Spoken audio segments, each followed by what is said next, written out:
Buen día para todos. Mi trabajo se titula La incidencia de la madurez asociativa. Perdónenme un segundo que tengo esto.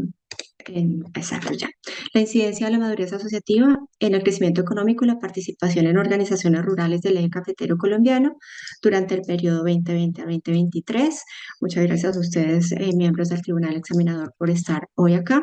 Este será el recorrido que haremos hoy. Arrancaremos con antecedentes, justificación, llegaremos al problema central de investigación, los objetivos de la investigación y les hablaré de los resultados y las conclusiones eh, de mi trabajo. Como antecedentes, pues arranco diciendo que la asociatividad rural ha hecho y ha sido probada su contribución a todo lo que tiene que ver con el desarrollo económico y el desarrollo rural en particular, pero distanciándose un poco de los modelos económicos tradicionales en donde se basa, digamos, la contribución en la acumulación de capital, de riqueza, generación de riqueza y otros tipos de capital, y se alinea más bien con principios. ¿Cuáles principios? Los principios cooperativos, los principios de solidaridad, de autogestión.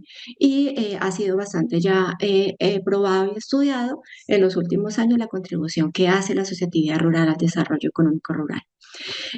A manera de antecedentes, pues fue en Europa en el siglo XVII que John Bellers en 1965 empieza a hablar de una manera diferente de asociarse, de una manera de organización empresarial, pero vista desde la arista del trabajo. Y esos primeros pinitos que da John Bellers son los que hoy por hoy dan el origen a lo que en Europa se conoce como economía social y en América Latina como economía solidaria. Y ya en 1844 se crea la primera cooperativa denominada Sociedad Equitativa de los Pioneros de Rochdale, que fue generada a partir del movimiento social y de lucha de los derechos del Centro Industrial Carbonífero de Inglaterra, que también da las bases de lo que es el movimiento cooperativo moderno. En Europa ya en el siglo XXI, Francia en particular y España empiezan a incursionar en el diseño de políticas públicas para el desarrollo, digamos, rural y la asociatividad rural productiva como tal. Y en Colombia empieza todo este movimiento de generar una política de asociatividad rural productiva en el año 2020, momento en el cual yo tuve la oportunidad y el privilegio de participar en este proceso de generación de política pública. Y ya en el 2024, fuera de mi periodo de investigación, pues se crea una segunda resolución que crea el programa de fomento a la asociatividad rural.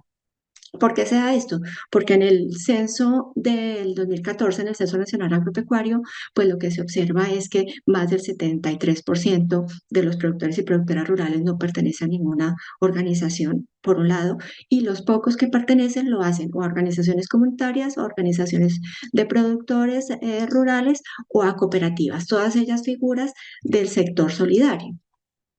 A manera de justificación, pues en términos de importancia, se ha considerado que los efectos positivos de la asociatividad son evidentes. ¿En qué? En la producción, en los niveles de productividad, en la generación de ingresos, en los niveles de sostenibilidad y especialmente pequeños productores que son aquellos que definitivamente requieren un mayor eh, en impulso para poder llegar a la consolidación de sus procesos. A nivel de pertinencia, pues entender de primera mano las dinámicas de progreso asociativo y su relación con la inserción en los contextos territoriales, creo que es algo que lo hace muy pertinente porque nos podemos adelantar a controlar riesgos, a mitigar riesgos, pero también a generar política pública acertada.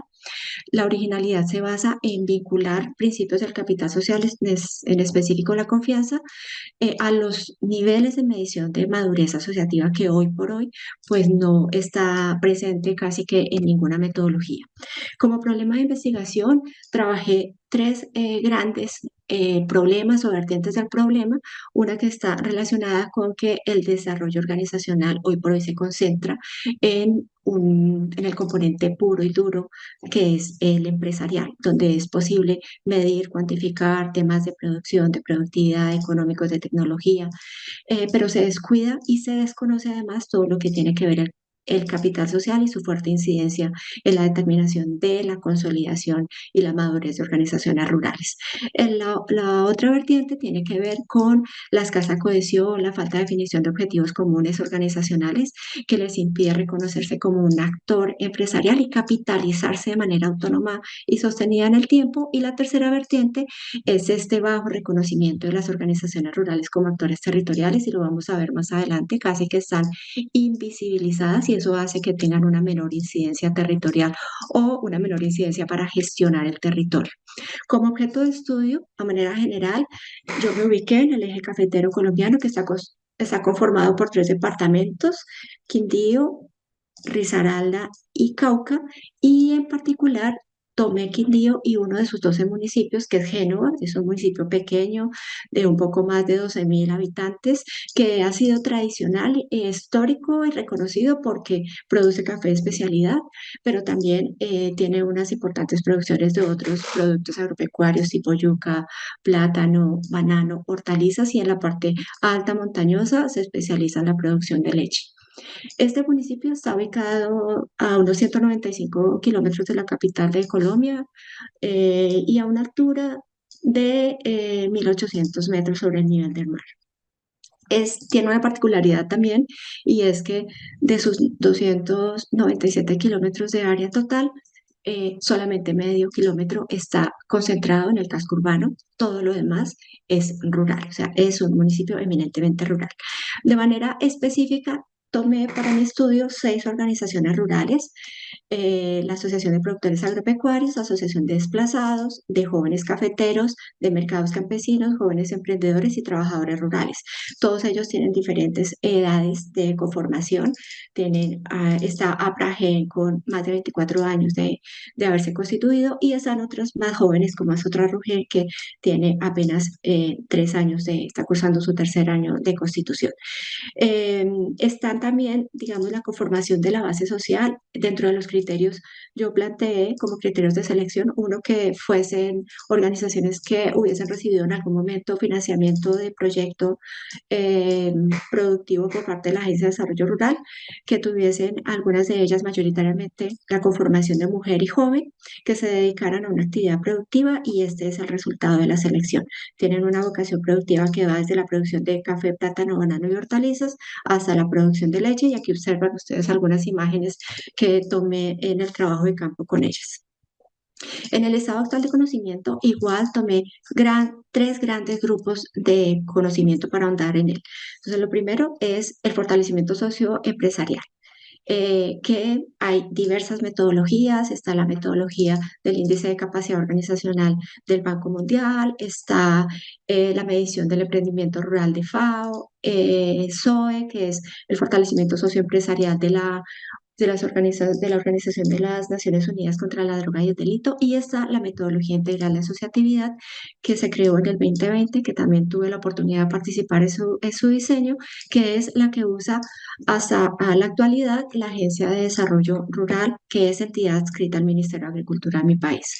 Un segundo nivel, bueno, y todas estas metodologías lo que buscan es poder acercarse al nivel de madurez de las organizaciones rurales, y para todos los efectos, todas las clasifican en un nivel de inicio, un nivel intermedio y un nivel maduro.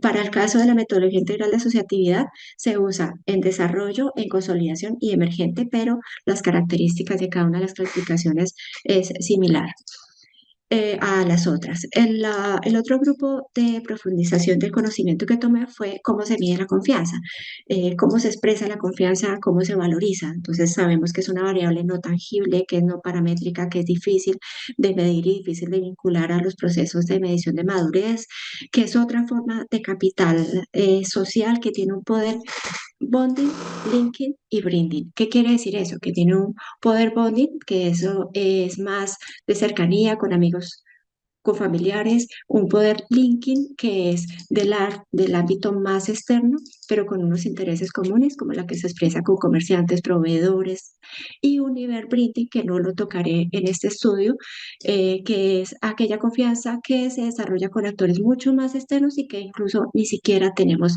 intereses en común. Y está el análisis de redes de organizaciones sociales que permiten hacer inclusión productiva de pequeños productores rurales, permite generar un crecimiento con impacto social, que atiende amenazas del contexto, que nos permite anticiparnos a los riesgos y que permite un intercambio de recursos tangibles e intangibles. Como objetivos de investigación, tengo de manera general evaluar la incidencia del nivel de madurez asociativa en el crecimiento económico de las organizaciones y en la gestión de esas organizaciones en el desarrollo local. Y de manera específica, quise identificar el nivel de madurez asociativo vinculando la percepción de confianza a esa medición para hacerla más integral. Dos, analizar la incidencia del nivel de madurez en lo que tiene que ver con la capacidad de generar ingresos autónomos y crecer económicamente por parte de las organizaciones. Y tres, dilucidar si estos efectos de madurez tienen algo que ver con la gestión del desarrollo local por parte de las organizaciones. Para eso me basé en varias teorías y enfoques. Algunas de esas ustedes conocen a profundidad, de hecho las tocamos a profundidad en algunas clases de la maestría, pero me voy a detener en algunas que son las que más, digamos, me aportan para este ejercicio. Una es la teoría del capital social y el desarrollo económico de Michael Woolcock, que le da valor al capital social como un cuarto capital. O sea, aparte del trabajo, el capital y la tierra, incluye el capital social como base del desarrollo económico.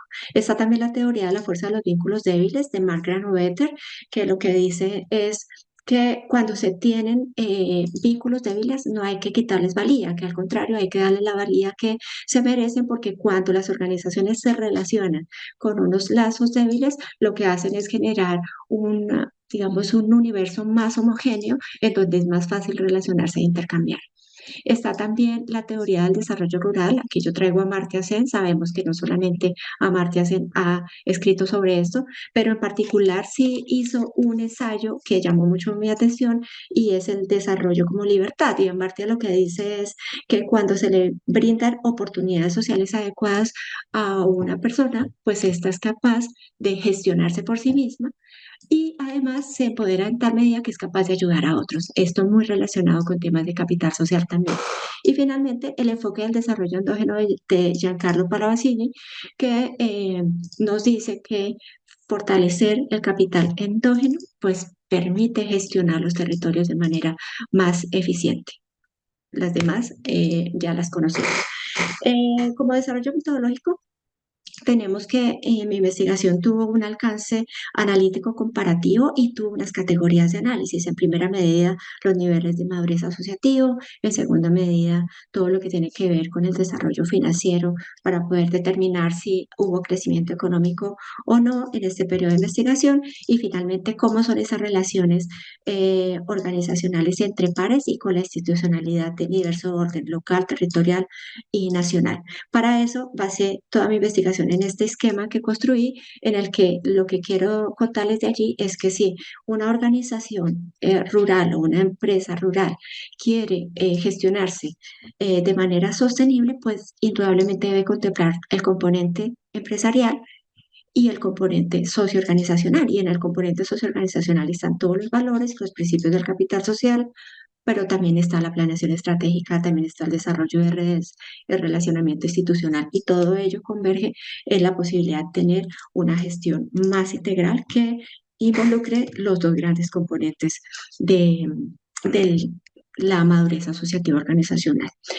La ruta metodológica del objetivo uno pues la trabajé, digamos que simultáneo. Hice todo el diseño del instrumento para medir la percepción de confianza, pero a la vez ajusté el instrumento que la Agencia de Desarrollo Rural usa para medir o hacer el diagnóstico de madurez asociativo. Y esto lo hice usando el análisis estructural MICMAC, que es como una matriz que permite revisar los impactos cruzados y multiplicarlos a una sola clasificación.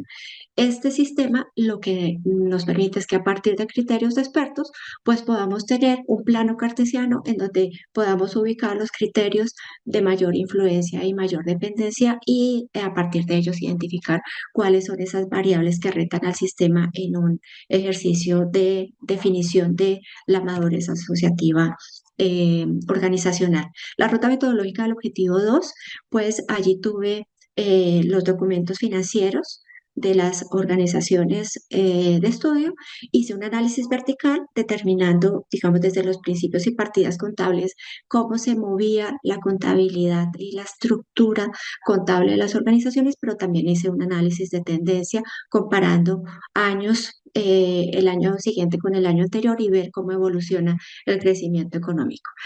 Eh, Como ruta metodológica del objetivo 3, que fue el análisis de las redes, pues determiné qué tipo de red tenía. Allí en la conclusión es que es una red interorganizacional o socioinstitucional, como la denomina Mark Granovetter. La selección de los actores se hizo mediante el método realista, es decir, fueron las mismas las organizaciones las que dijeron yo me relaciono con X o con Y entidad. Se determinaron en este momento los indicadores relacionales. Supe entonces que eran relaciones múltiples de intensidad, simétricas, también habían relaciones asimétricas adyacentes. Hice un análisis de redes de cohesión a las redes globales y un análisis de centralidad para determinar cómo se movían y cómo se hacían visibles o invisibles los actores en cada una de las redes. Y finalmente procesé esto con el software UCINET y la construcción gráfica con NetDraw. Allí usé tres redes. Una, las relaciones existentes. Dos, la fortaleza del vínculo de esas relaciones. Y tres, el nivel de compromiso por mantener ese relacionamiento. Perdón, me fui muy allá. Entonces, con este análisis, digamos, con este análisis metodológico, los primeros resultados que obtenemos es el MICMAC. Me saca, digamos, una ilustración de este tipo en donde en este cuadrante, perdón, en donde el cuadrante superior izquierdo tenemos todas las variables de entrada, diagonal a ese tenemos las variables de salida o de resultado, en el cuadrante inferior izquierdo tenemos las variables autónomas, es decir, aquellas que influyen poco y son poco dependientes, y en el superior derecho las que retan al sistema, que son las realmente importantes para determinar el nivel de madurez de manera confiable. Entonces, todas las que son independientes, que para este caso de los 33 criterios analizados, 12 son independientes, son variables o criterios que puedo sacar de un diagnóstico organizacional y que no hacen mella, es decir, no afectan la contundencia del nivel de madurez. Pueden estar o no estar y no afectan para nada el sistema.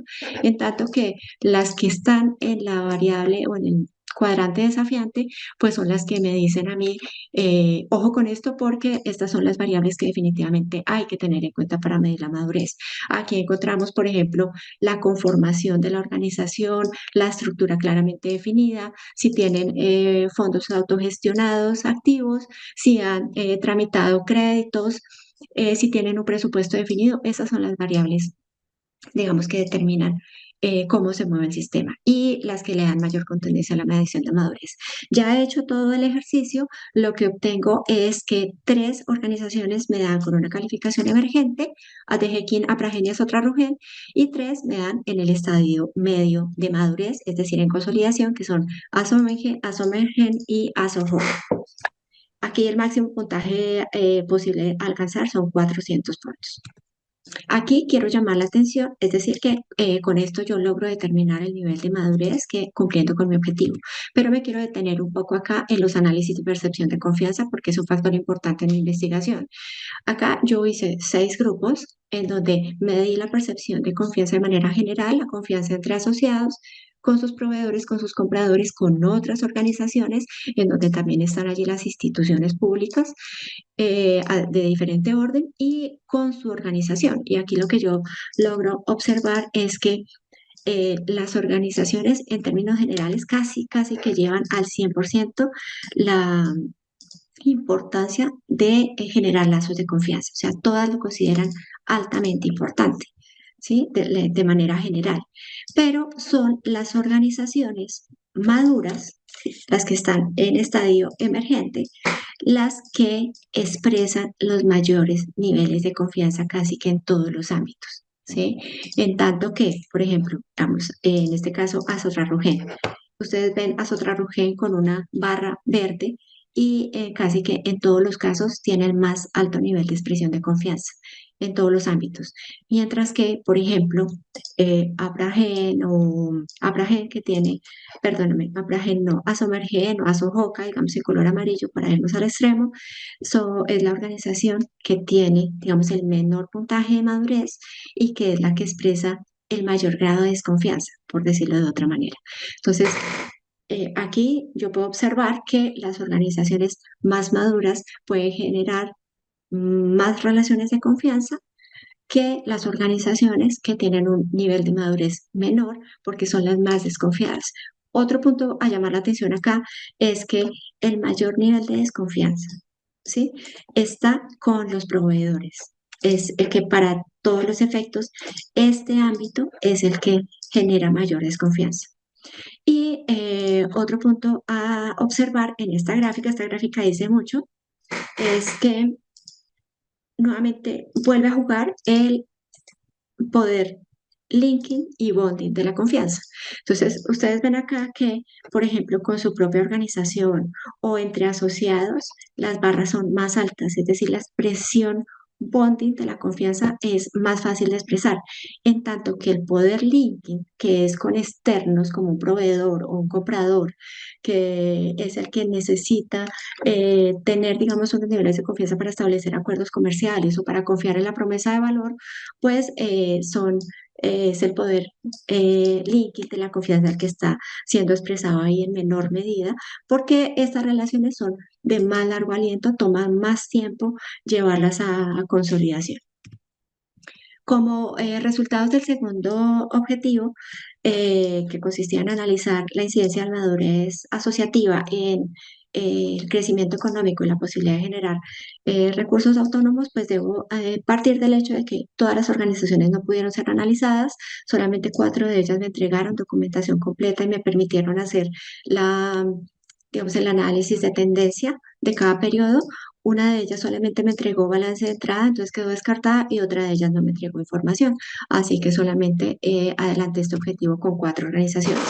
De ellas es observable aquí que desde el 2020 al 2022 algunas cosas cambian, pero hay algunas que son muy relevantes. Entonces, en el caso de Atejequín, lo que es relevante es que la mayor proporción de sus activos totales están activos fijos. Atejequín es esta barra color naranja.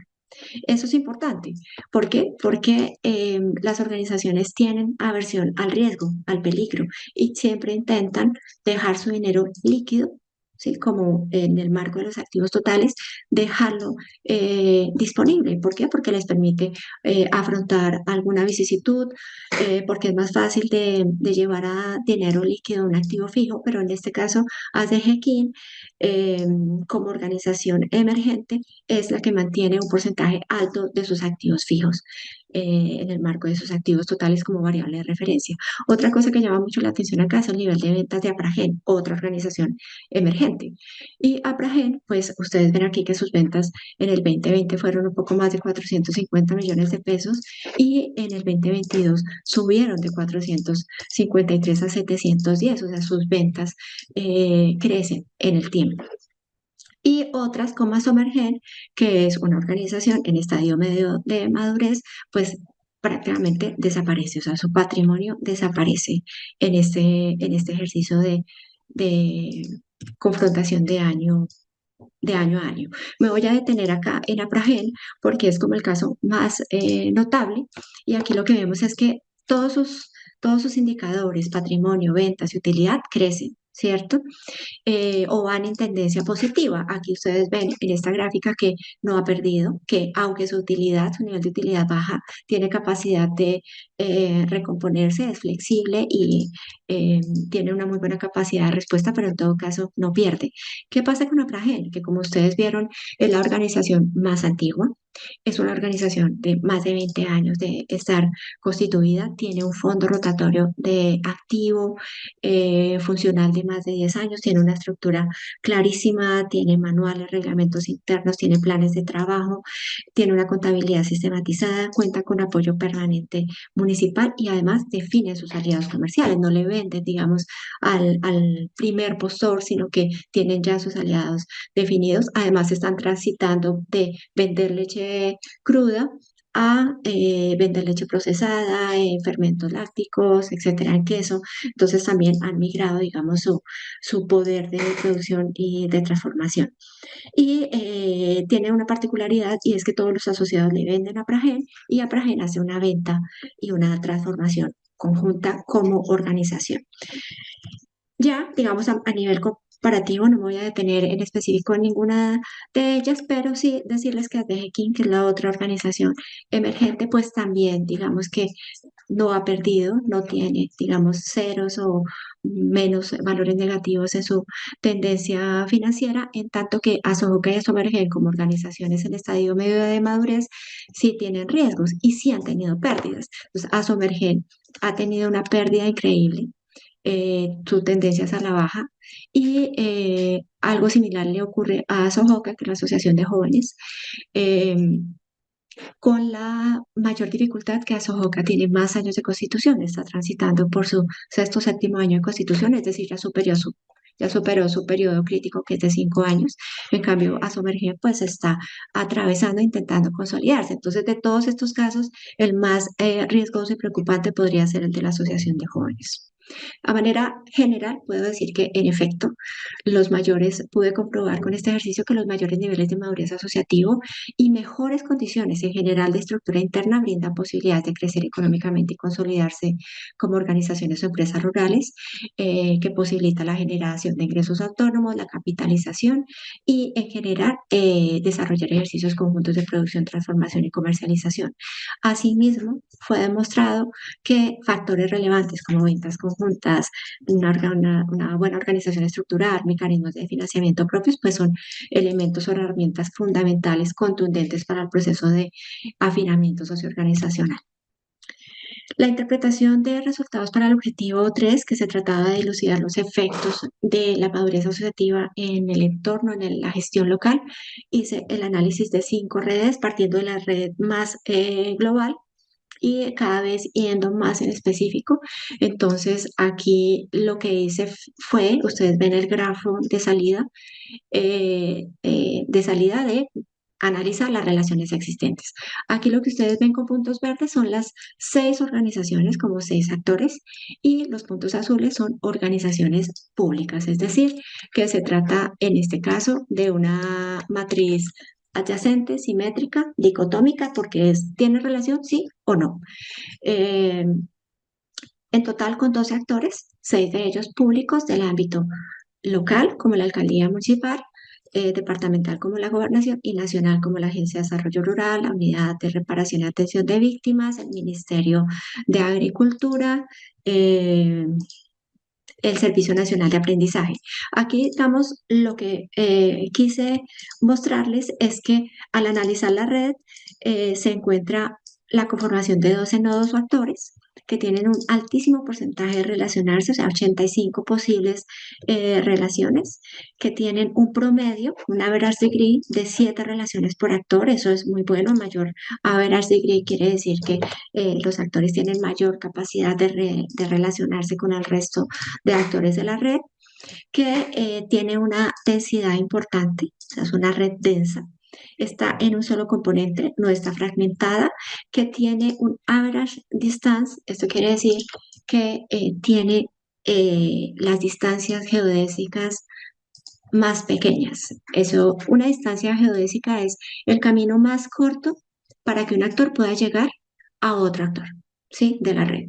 Y el diámetro es el camino más largo. Entonces aquí vemos que una distancia geodésica es de 1,3, es decir, a un actor, a cualquier organización le toma un paso, 1,3 pasos para alcanzar otro actor. Y hasta 3 pasos para alcanzarlo en las distancias más largas y una compactación de capacidad del 81%. Así se comporta la red. Una red compacta, densa, de un solo componente, no tiene fragmentaciones, un importante nivel de relacionamiento. Así se ve la red en este momento. Cuando yo me voy a analizar actor por actor, lo que yo veo es que lo que quiero identificar es cuál actor tiene más relaciones, tanto de entrada como de salida. Entonces aquí vemos que es Asomergenias de Jequín, los que están en recuadro verde, quienes tienen el mayor nivel de relaciones de entrada y de salida. Y es, en este caso, haz de Jekyll la organización con el mayor poder de intermediación, ¿sí?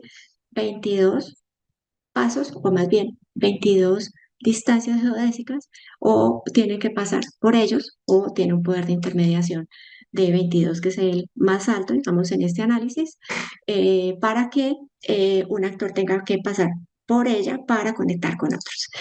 Y la cercanía también es a su emergencias de aquí los que tienen la mayor cercanía, es decir, las distancias también más cortas para conectar con otro actor. Entonces aquí sobresalen estas dos organizaciones. En esa red, ADGKIM, que es la de mayor intermediación, se ubica aquí. Y si ustedes se dan cuenta, digamos que es la única opción para que la unidad de atención de víctimas conecte con la red. Si ADGKIM falta, se comportaría como un broker, un puente o un punto de corte que hace que esta red se fragmente y que la WARIP quede como un componente solito. Entonces es importante el nivel de intermediación que tiene. Y la WARIP pues es un actor que está supremamente lejos, no intermedia con nadie, casi que solo tiene una relación de entrada y de salida. Aquí observamos la red de fortaleza del vínculo y aquí esta red se comporta muy similar a la anterior. Cuando yo quiero ver el comportamiento del actor, pues me doy cuenta que ya a esta red se le une el Servicio Nacional de Aprendizaje como un actor que tampoco tiene mucha relevancia en la red. Y en la medida que voy profundizando y quiero conocer cuáles son los vínculos de mayor fuerza, ¿sí? Y cuál es el nivel de compromiso, pues ahí la red empieza a fragmentarse. Entonces ustedes ven acá que la red se fragmenta. Aquí hay 6 componentes en esta red, pero hay una particularidad y es que la red ya no es tan densa, ya no está compacta, sino que tiene un actor. Aquí todos los demás actores se diluyen y empieza a salir un actor súper importante que es la Secretaría de Ambiente de la Alcaldía Municipal. Es el único que tiene un nivel importante de relaciones de entrada y de salida, el de mayor cercanía y el de mayor intermediación, que en esta gráfica se encuentra acá y esto hace que esta red se vuelva una red egocéntrica. Si este actor falta, la red se rompe. Cuando de hablar de fortaleza del vínculo se trata. Y en cuanto a nivel de compromiso, pues sigue siendo la Secretaría de Ambiente la de mayor nivel de compromiso, ¿cierto? La que expresa mayor nivel de compromiso y otras que están aquí eh, resaltadas en color rojo, como SENA, la Unidad de Atención de Víctimas y la Gobernación, son actores que gozan de muy poco prestigio, que prácticamente las relaciones son mínimas, no intermedias, son lejanos, en tanto que el mayor prestigio en este caso y el mayor nivel de intermediación y la mayor capacidad de influencia con otros actores lo tiene la Secretaría de Ambiente de, de la Alcaldía Municipal. Entonces, aquí podemos concluir que las organizaciones en consolidación son menos visibles. ¿Por qué? Porque las que tienen mayor intermediación son aquellas emergentes. ADG, ¿quién es emergente? ¿Sí? En tanto que las otras, pues, no, digamos que no suenan, se hacen casi invisibles cuando del relacionamiento institucional se trata. Y pues que el actor público, que es la Secretaría de Ambiente, pues tiene un importante rol influenciador en este ejercicio de cohesión de red. Como conclusiones del objetivo 1, entonces identifique el nivel de madurez de las organizaciones, incluyendo el tema de confianza, haciendo un análisis más integral, que la metodología de madurez asociativa que usa la Agencia de Desarrollo Rural tiene una serie de criterios que bien pudieran salir y hacer un instrumento más contundente, pero más tranquilo también, que hay unos criterios que sí son extremadamente contundentes a la hora de definir la madurez, que de acuerdo con las rúbricas que usa la metodología integral de asociatividad, pues no hay ninguna organización en desarrollo, sin embargo, hay organizaciones que aunque están en nivel medio de madurez, sí tienen riesgos de sucumbir, que sobre la percepción de confianza en diferentes ámbitos es observable que las organizaciones de mayores niveles de madurez pues son más dadas a generar lazos de mayor confianza en diferentes ámbitos. Fue observable también el poder vinculante de la confianza como principio del capital social. Fue muy fácil de observar, digámoslo así, y este tipo más fácil de observar, pero también más difícil de construir porque es altamente demandante. Como conclusiones del objetivo 2 de la incidencia de madurez asociativa, pues sí, en efecto, los mayores niveles de madurez asociativo y menores y mejores condiciones, perdón, de estructura, de planeación, pues brindan posibilidad de crecer económicamente y consolidarse, de generar ingresos autónomos también y de tener ejercicios conjuntos de producción y transformación y comercialización para organizaciones que ostentan, digamos, eh, este tipo de estructura en su haber. Y ante el desempeño financiero es indudable que aspectos como ventas conjuntas, mecanismos de financiamiento, acceder a créditos, pues son herramientas que juegan un papel importante para abonar el camino hacia la consolidación. En cuanto al análisis financiero comparativo, pues las cuatro organizaciones estudiadas, de ellas sobresale APRAGE por un ejercicio de ventas conjuntas consolidadas, que es también parte de la fidelización, o sea, hay que equilibrar el beneficio social con el beneficio financiero y cuando se tienen beneficios financieros, pues mayor fidelización. Es la única organización que hace venta conjuntas, de hecho. Y aquí entran a jugar mucho las finanzas comportamentales, indicando que las decisiones financieras también, digamos que no solamente trazan por las ciencias económicas, sino que también hay otras áreas del conocimiento, que, como las del capital social, que permiten tener buenas o malas decisiones. Ya voy terminando. Las Sí, conclusiones del y objetivo, justo le iba a decir eso, adelante.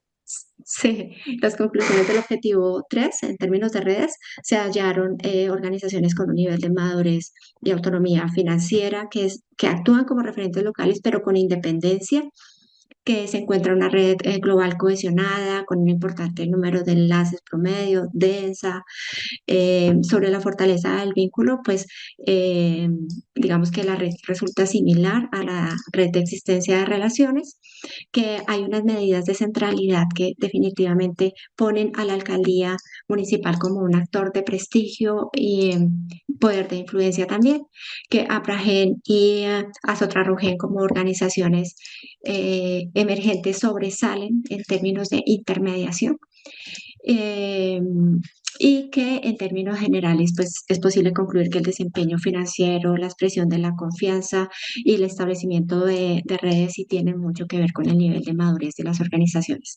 Como recomendaciones finales a las organizaciones rurales, pues es necesario controlar las variables que retan al sistema porque son las que determinan su posibilidad de consolidarse, que para evitar riesgos de fragmentación en el eventual caso en donde la alcaldía municipal salga del sistema local, pues ellas puedan tener de pronto una organización de segundo nivel que las represente y que pueda jalonar a las pequeñas, a las de pequeños productores, contemplar análisis de relaciones con clientes, proveedores y competidores, eso es súper importante. El análisis que aquí se hizo fue socio-institucional, no se contempló el tema comercial en el análisis de redes y hacer transferencia de conocimiento de aquellas más maduras a las que van en su proceso de consolidación.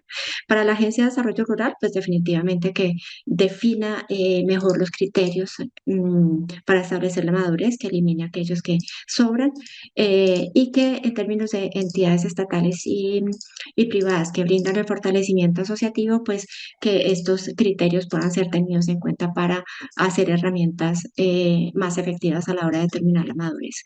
Y para el gobierno municipal, pues establecer procesos de integración que posibilitan a las organizaciones fortalecer lazos entre ellas y con otros actores públicos y privados.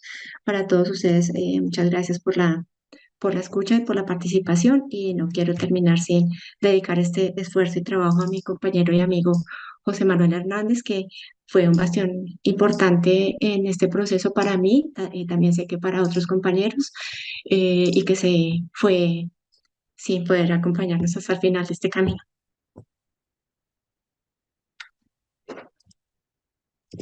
Muchas gracias, Yolanda, por su presentación. A continuación, le brindo la palabra al máster Randall Pacheco Vázquez, integrante del comité asesor, para que nos haga el favor de formular sus preguntas. Muchas gracias, profesora Carmen Dalí. Y de igual forma, muchas gracias, estimada Yolanda. Creo que nos has demostrado en este momento una exposición que realmente nos da un panorama amplísimo de tu trabajo. Así es que quiero dejar, por supuesto, en claro mi felicitación y mi reconocimiento por esta manera en la que has logrado realmente llevarnos desde un punto de descripción de objetivos hasta un punto de profundización de conclusiones que realmente alimenta el conocimiento y que realmente nos da un aporte social importantísimo. Sin antes, también quiero felicitar a la profesora Melania por el apoyo y, por supuesto, también este trabajo conjunto. Básicamente, tengo una pregunta y es orientada específicamente a una óptica tuya profesional y personal en función de qué podríamos esperar una vez que ya hayas presentado esta ponencia. O sea, ¿quién podría sacar mayor provecho de la información que estás vos exponiendo en este momento? ¿Cuál sería tu expectativa personal y profesional de una vez que entregas este documento, hacia dónde pudiera dirigirse, básicamente? Gracias. Le respondo de una vez, ¿es así? Ok. Si Bueno, nos hace favor. ok. Bueno, yo creo que dos actores principalísimos que recibirían muy bien este trabajo es la Agencia de Desarrollo Rural, porque eso le posibilita, y como agencia, digamos, adscrita al Ministerio de Agricultura, le posibilita tener un instrumento contundente que le permite identificar riesgos, cosas que son improcedentes, concentrarse en lo verdaderamente efectivo y desarrollar no solo planes de fortalecimiento asociativo que realmente lleven a las organizaciones a un nivel de madurez mayor, sino que le da elementos para que continúe diseñando políticas públicas para este tipo de organizaciones del sector solidario en específico, que aunque son todas del sector solidario, no significa que no puedan ser vistas desde una óptica empresarial sin que eso le quite la esencia del capital social, que son los principios a partir de los cuales fueron creadas. Entonces, ese es un actor primordial. O sea, la agencia como brazo derecho de la entidad pública que hace la rectoría de la política para este sector. Y las organizaciones rurales, porque un ejercicio como este les permite identificar los vacíos que tienen en el relacionamiento. Dos, les permite entender que si logran tener ejercicios de cohesión más homogéneos, pueden jalonar más temas, o sea que hay niveles de relacionamiento, en este caso relacionamiento socioinstitucional lo tomé porque estaba pensando más en cómo proponer ejercicios de política pública que vayan hacia la superación de barreras como el financiamiento, la adquisición de activos, pero que definitivamente hay otros actores que entran a ser muy importantes como los proveedores, comercializadores, que es donde está, digamos, la principal barrera de relacionamiento de las organizaciones con ellos porque no creen en su oferta de valor, no creen en su propuesta de valor, pero también les permite identificar acciones para superar esas barreras. Entonces, creo que estos dos actores son como los que recibirían con especial, digamos, atención mi trabajo en este momento. Completamente de Y eso, acuerdo. profe. Completamente de acuerdo y muchísimas gracias. Yo creo que esta red de oportunidades que se le está abriendo a las organizaciones sociales principalmente debe ser un insumo para que ellas puedan ir abriendo, tocando otras puertas y sobre todo generando mejores condiciones. Así es que de verdad, de nuevo, gracias y felicitaciones. Muchas Gracias. gracias, profesor. Muchas gracias a ambos. A continuación le brindamos la palabra a la máster Dora Nicolasa Gómez y Fuentes, integrante del comité asesor, para que por favor formule sus preguntas. Bueno, muchas gracias, profesora Carmen. En primer lugar, pues un reconocimiento a Yolanda por el trabajo, muy buen trabajo, muy clara su exposición. Sobre todo, pues yo creo que, como dice el profesor Randall, nos hace todo ese recorrido que no es nada sencillo y lo hace en el tiempo estipulado. Y sobre todo, pues la importancia que el trabajo tiene para esas asociaciones rurales entenderse como empresas, porque yo creo que gran parte de su fracaso, que es muy común en nuestro país, es precisamente porque no se ven todavía como una empresa seria. Yo quiero preguntarle a Yolanda, porque no lo menciona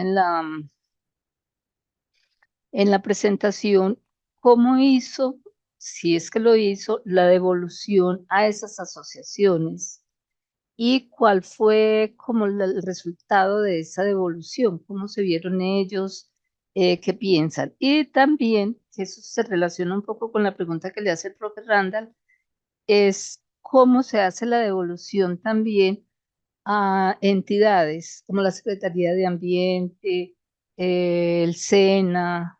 Entonces, me quedó como ese faltante en la exposición. Sí, profesora, tiene toda la razón. Yo le cuento que yo no he hecho la devolución hasta el momento, esperando la defensa.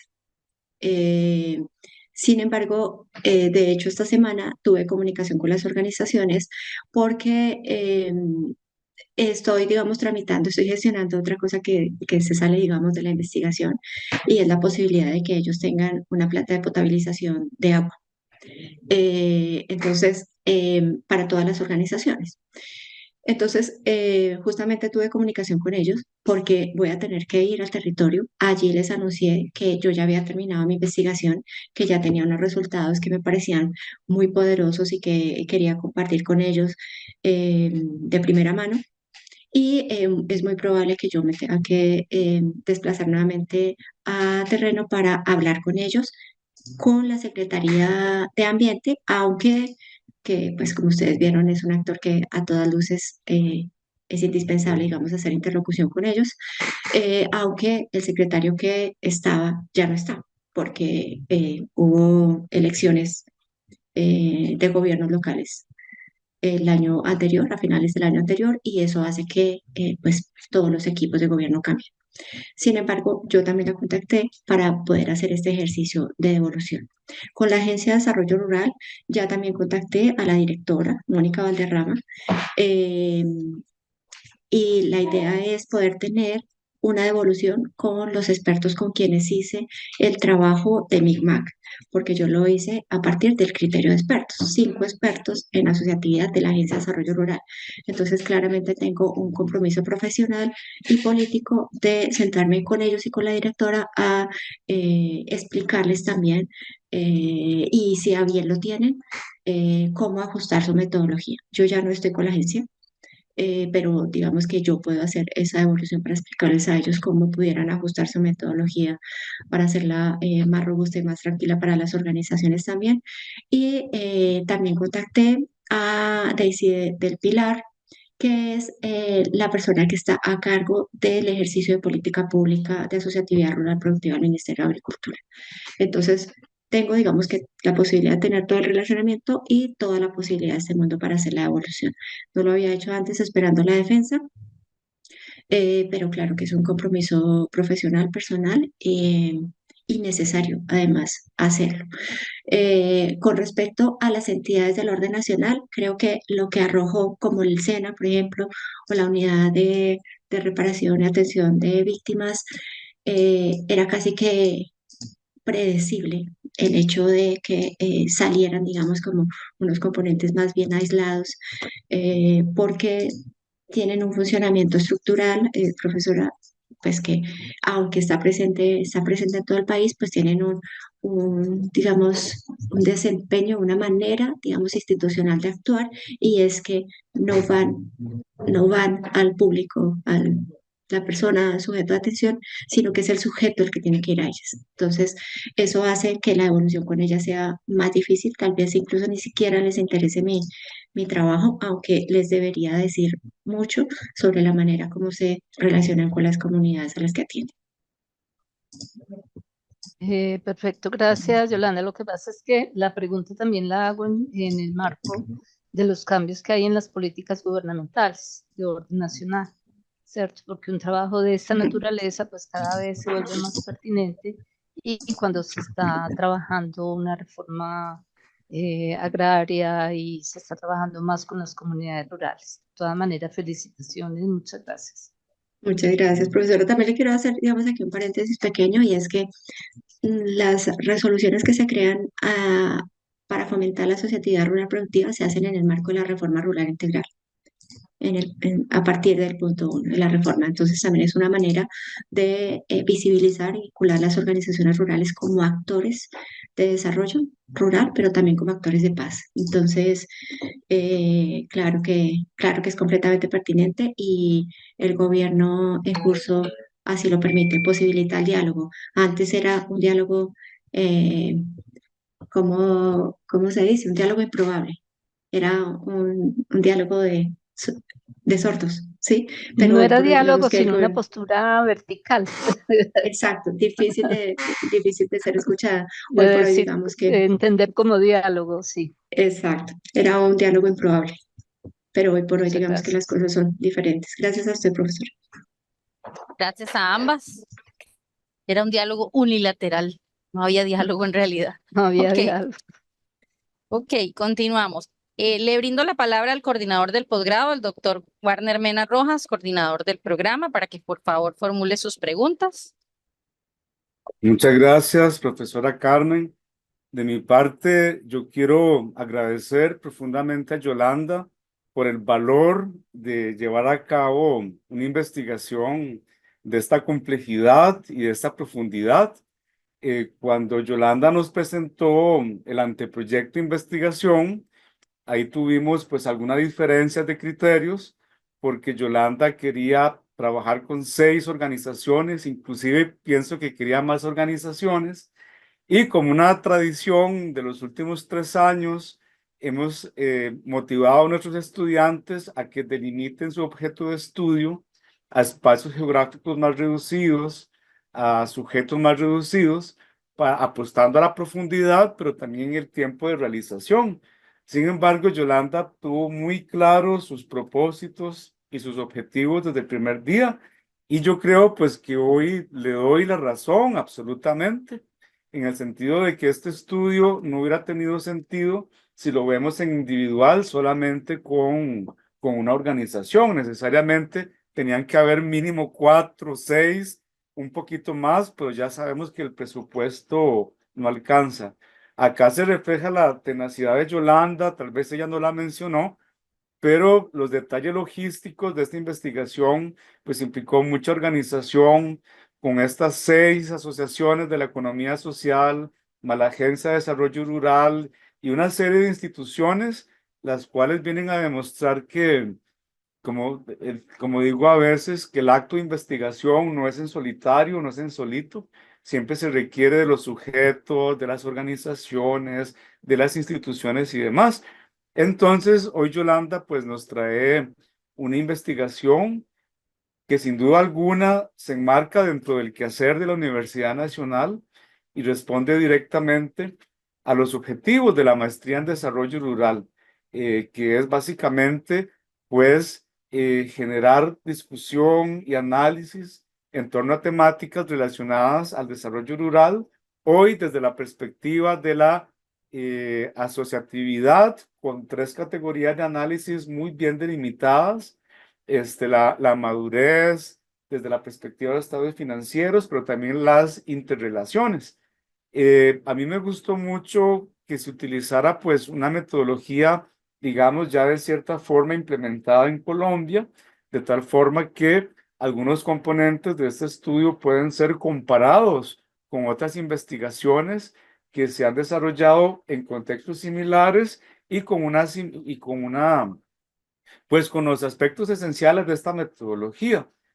Yo creo que eso es parte o es una de las riquezas que nos trae los estudios mixtos o cuando hay componentes cuantitativos, porque nos permite comparar o de cierto modo poder extrapolar algunos componentes a contextos similares.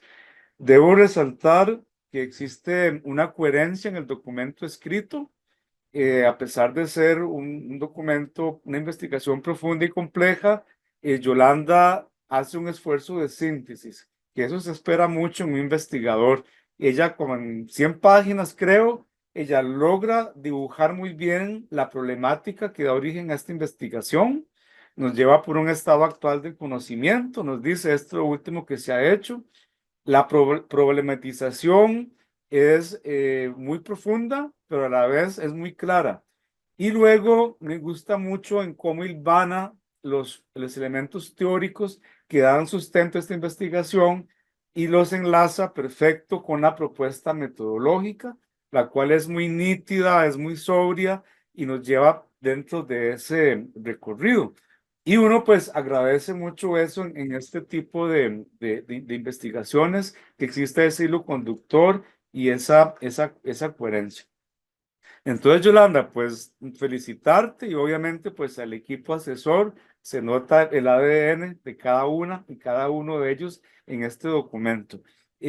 Como preguntas, pues algo muy concreto, Yolanda, me gustaría que de manera muy crítica, si usted en este momento es contratada por un organismo de cooperación internacional para replicar un estudio muy similar en la misma región, pero con las otras organizaciones, y vas a tener pues recursos, tiempo, ahí te preguntaría lo siguiente. Uno, ¿cuáles serían los ajustes metodológicos que usted incorporaría a partir de esta experiencia?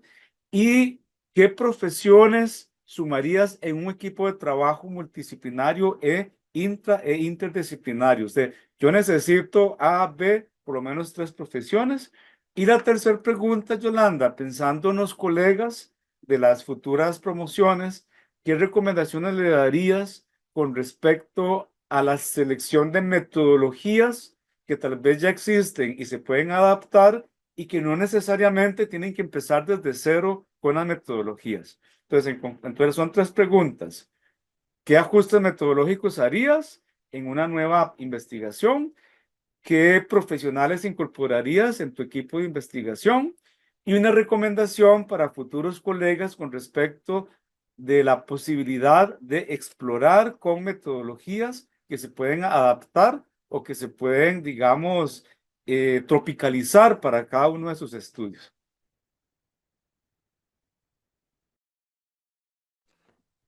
Qué interesante. Bueno, empecemos por los ajustes metodológicos. Yo haría 2 ajustes metodológicos.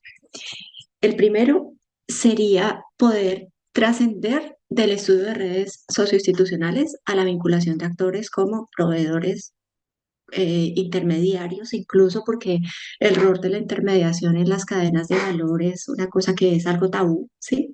Es como no, son acaparadores, no, pero realmente el intermediador tiene un rol que juega en las cadenas de valor. Entonces, incluir estos otros actores y trascender del análisis de redes socioinstitucionales para hacer el análisis completo de la red. Creo que ese ajuste lo haría. Incluso también partiendo de la metodología realista, como la que usé ahora, pero que sean ellos mismos los que digan, aquí está la cooperativa de cafeteros, aquí está este actor, este actor, en el cual no creo, en el cual no confío, pero está. Me relaciono con él y vincular eso, ese sería mi primer cambio metodológico. El segundo cambio metodológico que haría sería vincular otros principios del capital social al análisis. ¿Cuál en particular me parece muy relevante? La participación ciudadana, porque tiene mucho que ver con la posibilidad de hacer un ejercicio de gestión incidente en el territorio. Entonces, creo que vincularía otros principios, pero si tuviese que escoger alguno, me iría por la participación. Esos serían los 2 ajustes metodológicos que haría. Porque digamos que la metodología tiene un poder de adaptabilidad a cualquier otra región, ¿sí? Porque además la metodología que usa la agencia es una para todo el país, o sea, no usa una para la costa y otra para el interior, ¿no? Es la misma metodología, asume que las organizaciones tienen las mismas problemáticas y no se equivoca en ese sentido. Con respecto a los profesionales de investigación que vincularía, para mí está muy claro que es un ejercicio que puede vincular a cualquier profesional que esté vinculado con el sector rural, ¿sí? Yo soy zootecnista, ¿sí? Pero eh, un médico veterinario, un agrónomo, ¿sí? O como hablábamos con la profesora Carmen Daly, un extensionista, cualquiera que sea su profesión. Es indudable que debe estar porque debe hacerse parte, debe sentirse parte del sector y vivirlo y digamos que el vivenciarlo hace que uno también pueda hablar con propiedad de la problemática, ¿sí? Que fue algo que siento que yo tomé una decisión que no sé si fue malo o bueno o difícil o fácil, pero yo tomé la decisión en algún momento de escribir sobre el conocimiento que yo tenía y luego sustentarlo con actores, con autores. O sea, no al revés. Casi siempre las investigaciones se busca mucha teoría, mucho escrito, y luego se empieza como a disentir o afianzar algunos conceptos. Yo lo hice al revés, me pareció más fácil eso. Entonces, creo que cualquier profesional que esté vinculado con el sector rural, de las ciencias agropecuarias o ambientales podría estar, pero sin dudarlo, siento que un economista podría darle una mirada, otra mirada desde el componente socioempresarial, un antropólogo. Juntar esas dos miradas no es nada fácil, o un sociólogo, porque finalmente es como juntar la teoría pura y dura con temas que a veces son intangibles y que todo el mundo dice que son extremadamente importantes, pero que a la hora de ponerlos en la práctica en blanco y negro no es tan fácil y no lo logran, no se logra juntar esas dos miradas. Y un estadístico, una persona que me permita eh, tener toda la confianza en que la parametrización de los principios o la parametrización de variables no tangibles esté bien hecha, esté muy, muy bien hecha, para garantizar, digamos, un mayor nivel de confianza en la veracidad de la investigación. Esos serían los perfiles que vincularía. Y la última es eh, posibles exploraciones, si mal no recuerdo. ¿Me permite, profesora Carmen? Por favor, adelante. Gracias, pensando en las futuras promociones de la Ujú, maestría, bien. a estudiantes acerca de la posibilidad de trabajar con metodologías ya probadas versus construir sus propias metodologías. Eh, yo recomendaría dos cosas, no solamente, digamos, para los futuros o quienes estamos transitando por un proceso formativo, sino también para la universidad y los docentes. Entonces, digamos que podría, porque lo he pensado y creo que, aunque no es esa la pregunta, sí quisiera aprovechar la oportunidad para decirlo. Entonces, me voy primero por la línea, digamos, de quién se está formando. Yo creo que es importante trabajar con metodologías ya diseñadas, probadas en cierta medida. ¿Por qué? Porque a veces siento que tenemos la tendencia a enamorarnos del método y no de la solución, ¿sí? Y creo que uno se debe es enamorar de la solución independientemente de de si tengo que diseñar uno o trabajar con uno probado. Si eso me acorta, digamos, las distancias para llegar rápido a la solución, pues prefiero trabajar con uno probado.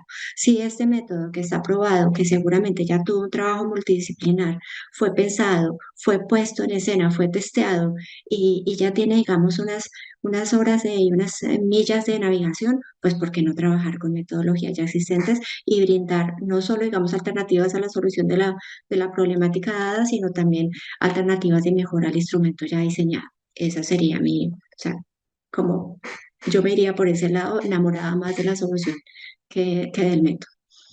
Y lo otro es ya, digamos, más hacia nivel de docencia. Siento que de alguna manera sí es necesario actualizarnos en metodologías de investigación. Es para mí de pronto algo hasta frustrante el hecho de que eh, diseñas lo que diseñas, las metodologías de aplicación en campo siempre es encuesta, entrevista semiestructurada, estructurada, grupo focal, ¿sí? Es como el repertorio de mecanismos de investigación es muy limitado, digamos, como lo vimos en la universidad, cuando hoy por hoy está el método del doble diamante, está la idea de, para poder llegar, digamos, a una investigación y a un hallazgo, pues Usted puede partir del doble diamante, en donde empieza abriendo el panorama, ¿sí? Diverge, converge en un problema y luego, digamos que otra vez empieza con el segundo diamante para a estructurar todo su proceso investigativo hasta llegar nuevamente a una convergencia que es la solución propuesta o las recomendaciones. Pero también hay otras metodologías, el mago de Oz, el Converge, qué sé yo, otras metodologías que nunca vimos en la maestría y que son supremamente ágiles y igual de relevantes para investigar, que nos puedan ampliar el repertorio de herramientas para hacer ejercicios de campo, de testeo, de prototipado, etcétera. Esa sería como mi opinión. Excelente, Yolanda. Muy clara su respuesta y muchísimas gracias y pues coincidimos totalmente. De hecho, es parte de las discusiones que hemos venido teniendo en la cátedra de los cursos de metodología de la investigación de estas maestrías, de la cual la profesora Carmen pues forma parte y es un proceso pues que ya se ha venido pues trabajando y actualizando.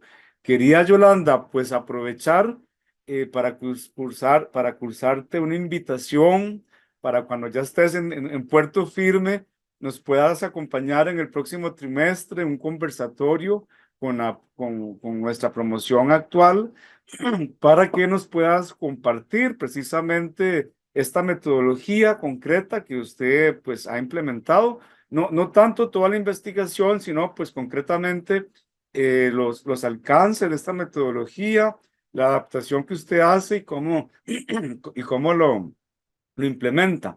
Entonces ahí pues posteriormente te estaremos invitando. De mi parte eso sería y pues nuevamente felicitaciones. Muchísimas gracias, profesor. Claro que sí. Gustosa de aceptar la invitación. Muchas gracias a ambos. Ahora le damos la palabra a la máster Melania Portilla Rodríguez como tutora de la tesis y acompañante de Yolanda durante todo este proceso.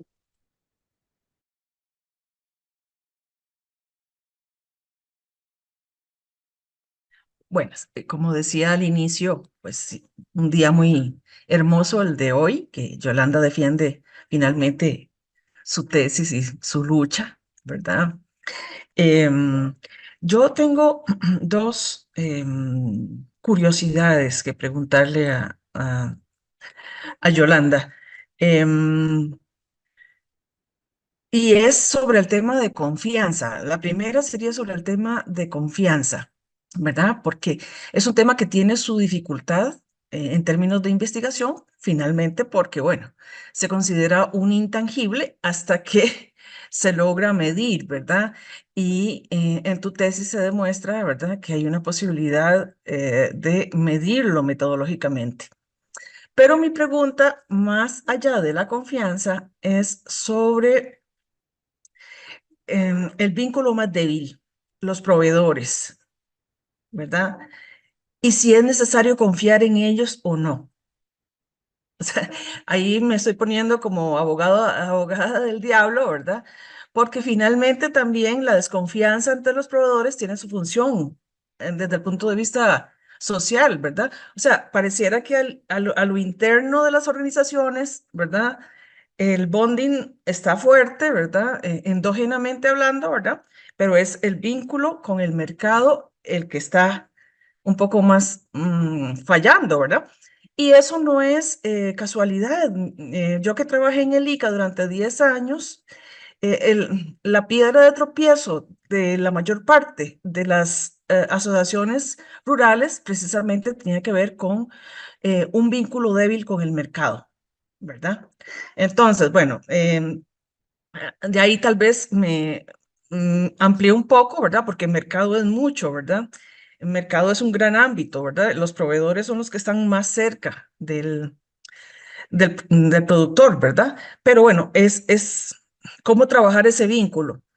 Y la otra tiene que ver, mi otra pregunta tiene que ver con ¿por qué escogiste un enfoque mixto? Em, yo he visto muchos estudios cualitativos en relación con los productores, ¿verdad? Pero era esa insistencia en cómo hacer tangible la madurez asociativa, ¿verdad? Que fuera medible. Y para vos era importante hacerlo medible, ¿verdad? Entonces, quisiera que me ampliaras a ese nivel. Esas serían mis dos preguntas.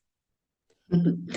Bueno, en el caso particular de proveedores y compradores, lo que se ha publicado en torno a ellos es que son unos actores bien particulares.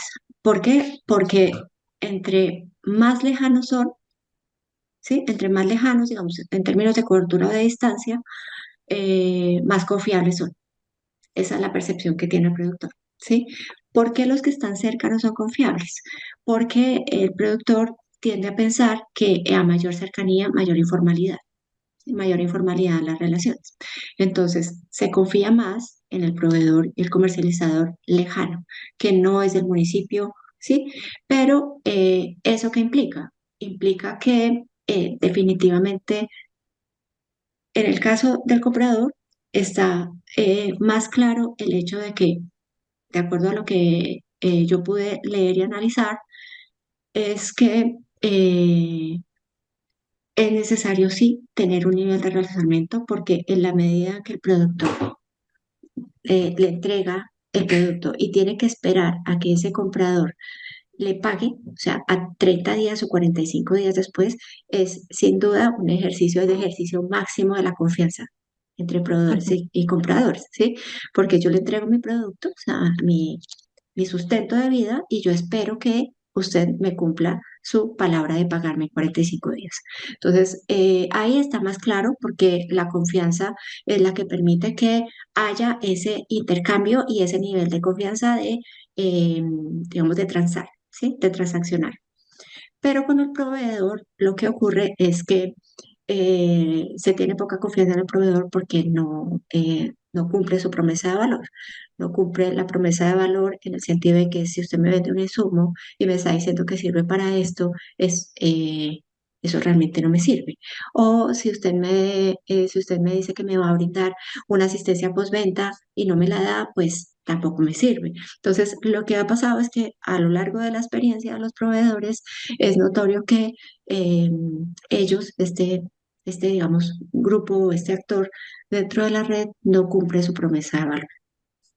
Y eso significa que a la larga se les resta la posibilidad de gestionar, de hacer economías de escala, ¿sí? Porque si no confían en ese proveedor, pues difícilmente alguien se va a unir para comprar a ese proveedor o alguien se va a unir para comprar en mayor medida o mayores volúmenes de X o Y insumo. Entonces, digamos, esas son como las particularidades de estos dos actores y claro que es necesario porque con el primero es con el que se establecen las relaciones comerciales y con el segundo es el que se abren las posibilidades de tener economías de escala.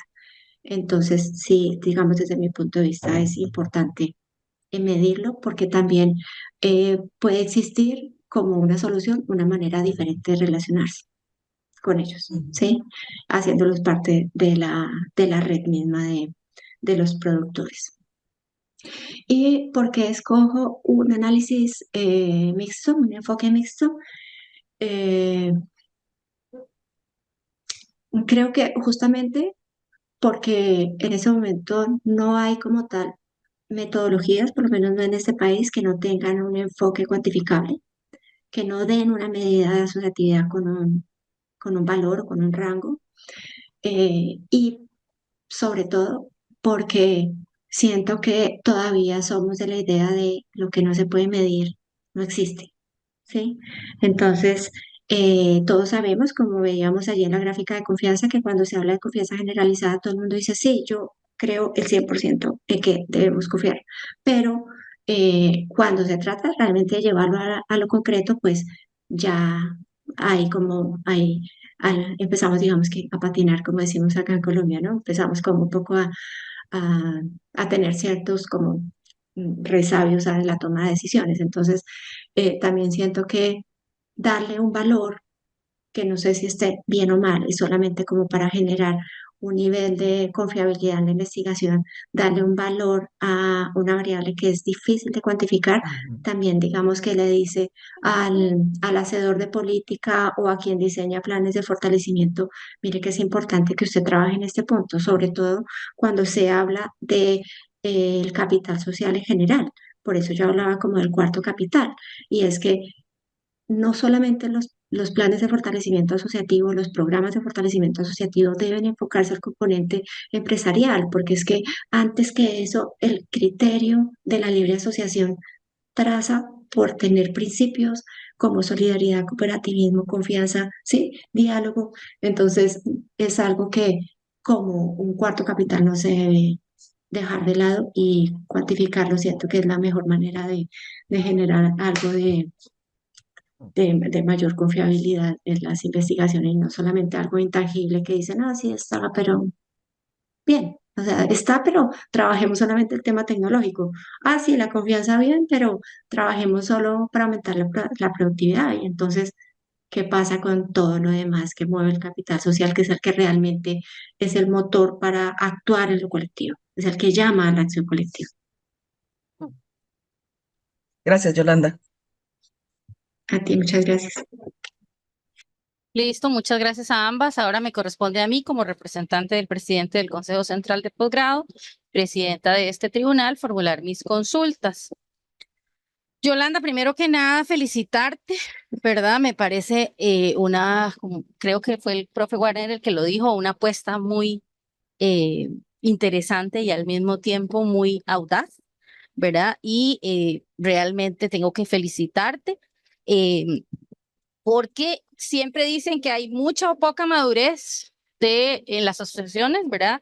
Pero sin un criterio concreto, sin realmente poder decir, así es que ocurre esto y esto otro, y se basan a veces en los años que tiene esa asociación de haberse creado, pero realmente esto no es tan concreto porque hay asociaciones que tienen procesos, digámoslo así, más claros, se capacitan más, tienen ciertos procesos, y hay otras que no tanto. Incluso yo creo que en Colombia pasa lo mismo que acá, que si no tienes una asociación no puedes acceder a ciertos financiamientos. Entonces la asociatividad viene como porque, bueno, quiero acceder a ese financiamiento, y no necesariamente tienen todas las herramientas. Entonces realmente me pareció muy interesante, me gustó muchísimo, ¿verdad? Me hizo falta un mapa de Colombia para ubicar, ojalá, las organizaciones, ¿verdad? Y entonces ver y que se dimensionara un poco más tu esfuerzo, porque yo sé que en Colombia las distancias son enormes, ¿verdad? No estamos hablando de Costa Rica, que todo es cerquita, sino que estamos hablando de distancias muy enormes. Entonces me hizo falta así como decir, aquí está cada una, y entonces me tenía que movilizar tanto para ir a terreno, y como esa parte de decir, mira, sí, qué interesante. Eso me hizo falta. Sin embargo, muy bien. Luego, bueno, yo he trabajado desde siempre, ¿verdad? Ya casi 30 años de graduada en cómo hacer abordajes comunitarios asertivos. Y entonces tengo dos preguntas que ahorita te digo. Antes de decirte mis preguntas, te invito a publicar y a trascender de nada más terminar en esta parte. ¿Por qué? Porque esta metodología concreta puede realmente ayudar a otras asociaciones y en otras latitudes a generar procesos que realmente sean más ajustados a la realidad, no como estábamos diciendo que, bueno, tiene 10 años de existencia, está consolidada, y no necesariamente es de esa forma. ¿Ok? Entonces, eso antes de que se me olvidara, porque era posible que se me olvidara decirlo, que es muy importante publicar y mencionar y decir y trascender de nada más hacer la presentación y seguir. Yo sé que con tu experiencia muy probablemente lo vas a hacer, pero ese era un punto importante. Entonces, mis dos preguntas. Número uno, la mayoría de los entes que dan esos financiamientos trabajan con lo que se ha llamado asistencialismo, es decir, ellos tienen que ejecutar presupuestos y entregan a las asociaciones, a veces sin hacer un estudio tan profundo, lo que digamos, ellos tienen que ejecutar. Entonces, ¿cómo luchar con el asistencialismo y cómo lograr que realmente las asociaciones se beneficien de esos presupuestos? Esa era una. Y la otra, y está un poco relacionada con lo que preguntaba el profe Warner, desde el capital social también está la parte de cohesión social. Y entonces, esa parte, ¿cómo la viste en las asociaciones que estuviste analizando, porque definitivamente también es otro punto que a veces dejamos de lado, y definitivamente esa parte de cohesión es muy importante, sobre todo en los que trabajamos en comunidades y que sabemos que esa parte socioproductiva necesita que la gente pueda trabajar en equipo y desarrollar ciertos procesos. Muchas gracias. Bueno, con respecto al asistencialismo, no sé, es que aquí también hay muchos mitos con respecto a eso. Entre otros, por ejemplo, es que tampoco lo he comprendido muy bien por qué se da, y es cuando hablamos de organizaciones rurales, el imaginario es que estamos hablando con niños. No sé si a ustedes les pasa, o no sé si han visto publicaciones de diferentes ámbitos que cuando se quiere llevar un tema a una organización productiva rural, las ilustraciones son infantiles, por ejemplo. No sé si lo han notado, ¿sí? Entonces, se parte del hecho de que las organizaciones rurales no tienen, digamos, unas capacidades que les permitan comprender su territorio, su nivel de desarrollo productivo, en el nivel tecnológico en el que están, su estadio de madurez, y creo que eso también es un mito, ¿sí? ¿Qué se ocurre? Que hay un desconocimiento de cómo medimos esto y cómo hacemos que esto, digamos, sea en blanco y negro y podamos decir estamos en este estadio, ¿no? Pues digamos que en la práctica tienen una estructura, pero de pronto no llevan contabilidad, pero de pronto le pagan a un contador para que la lleve, o sea, es muy diverso el tema. Sin embargo, siento que lo de los planes asistencialistas son un mito porque por ejemplo, en particular, la Agencia de Desarrollo Rural tiene unos mecanismos de selección muy robustos, ¿sí? Entonces, tan robustos que casi nadie entra, ¿sí? Que tampoco es bueno, o sea, es el otro extremo. O sea, les doy cifras. La última convocatoria que tuvo la Agencia de Desarrollo Rural para presentar proyectos, para que las organizaciones rurales presentaran proyectos, se recibieron 5.600 propuestas. ¿Cuántas se financiaron? 17. Entonces, el filtro es tan potente que no deja pasar nada o casi nada. Entonces, en particular, digamos, ese mecanismo de financiamiento, que son pocos en el país los que financian organizaciones rurales con recursos, digamos, a fondo perdido, como se llaman, o recursos no reembolsables, que todo es subvencionable, son pocos. Todo lo demás es a partir de crédito, que es otro filtro que tampoco pasan, ¿sí? Porque los análisis de riesgo crediticio asociativos realmente son individuales, ¿sí? Cuando una organización en este país, cuando una organización rural se presenta a solicitar un crédito asociativo en un banco como el Banco Agrario, pues le hacen el estudio crediticio a cada uno de los miembros de la asociación. Entonces termina siendo un análisis individual, no asociativo. ¿Sí? Entonces, este es otro mito, y es que no existe realmente, aunque existen fondos como Finagro, como créditos de bajos intereses como los que otorga el Banco Agrario, pues casi nadie pasa. Y todos los programas que son más bien de fortalecimiento asociativo, pues se quedan en unos talleres básicos, no hay un acompañamiento. Entonces, se considera que hacer unos talleres, implementar unos talleres básicos, pues ya los hace fuertes. Y no, pues porque miren que aquí, digamos, una de las cosas que vimos es que hay algunos criterios incluso de selección de madurez que nada que ver, que pueden sencillamente eliminarse del sistema y no pasa absolutamente nada porque no son indicativos, no ejercen influencia, no ejercen dependencia con otras variables. Entonces, creo que el tema de asistencialismo tal vez se podría ver como en este tipo de programas que dan talleres de fortalecimiento sin hacer un acompañamiento real y con conocimiento de causa de cuáles son los puntos en donde realmente se debe acompañar a las organizaciones. Pero tampoco sin irse al otro extremo donde las organizaciones reciban muy poco apoyo porque no cumplen la infinidad de criterios que se les impone. Y con respecto a la cohesión social, pues es que con las organizaciones que me relacioné era evidente el tema, era muy evidente. O sea, era algo que casi que a simple vista podía determinarse, ¿sí? Entonces, organizaciones, por ejemplo, Asojoca, que es la organización de jóvenes, que es la que menor puntaje de madurez obtuvo, pues es una organización que viene luchando con no quebrarse, pero todos son jóvenes muy dinámicos, hacen parte del Consejo Municipal de Desarrollo Agropecuario, hacen parte del, de otras instancias de participación en lo rural, son candidatos al Consejo Municipal, sí, o sea, son personas jóvenes muy activas, todos productores, todos cafeteros, eh, y con un ánimo de mantenerse unidos, pero también con una necesidad increíble de ser acompañados en lo sustantivo, ¿sí? Para poder seguir adelante. Y otros,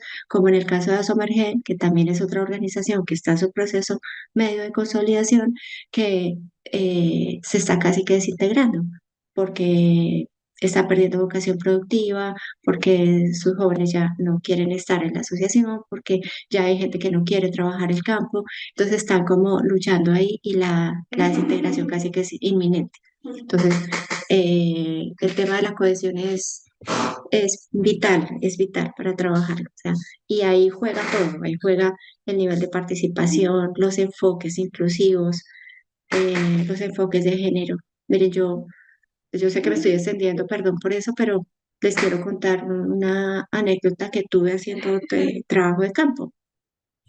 Una de las organizaciones tiene una mujer afro en su base social.